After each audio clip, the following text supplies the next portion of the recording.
Le milieu culinaire est en deuil. Marc Menot, chef de renom, est décédé le 9 décembre des suites d'une longue maladie. J'ai appris sa mort par des proches. Le village exprime une profonde tristesse.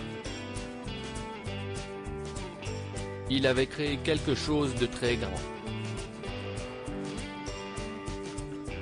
C'était un grand monument, a déclaré à l'agence France Presse, AFP, Christian Guilliot, le maire de Saint-Père, dont les propos ont été rapportés par Le Monde. C'est dans ce même village, où il est né le 16 mars 1943, qu'il avait ouvert son restaurant. André Villiers, député de l'Yonne, a déclaré dans les colonnes de l'Yonne républicaine qu'il avait été conscient jusqu'au bout. La veille de son départ, il est allé lui rendre visite à la polyclinique d'Auxerre où il était hospitalisé. Puis il a déclaré « Il m'a reconnu. Il avait des livres sur sa table, il m'expliquait qu'il lisait une page à la fois.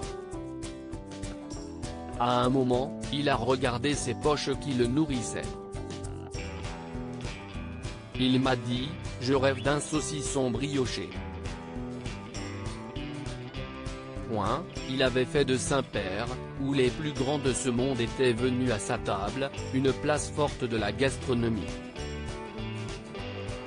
Un homme exceptionnel et généreux autodidacte, il était triplement étoilé, il a reçu sa première étoile au Michelin en 1972, la deuxième en 1975 et la troisième en 1984. Il avait également élu meilleur cuisinier français de l'année en 1983 et était apparu en 2016 dans la célèbre émission culinaire Top Chef lorsque son fils, Pierre Menot, y participait. Ce dernier lui a rendu hommage sur sa page Facebook. Je vous annonce ma profonde tristesse de voir partir un homme exceptionnel et généreux, un père que chacun aurait voulu avoir, un grand-père tout plein de tendresse et un cuisinier qui aura révolutionné son art, a-t-il écrit en légende d'une photo de lui et son père. Puis il a conclu, « Papa, tu es désormais avec les étoiles et jamais elles ne cesseront de briller dans nos cœurs. » Marc Menot avait 77 ans.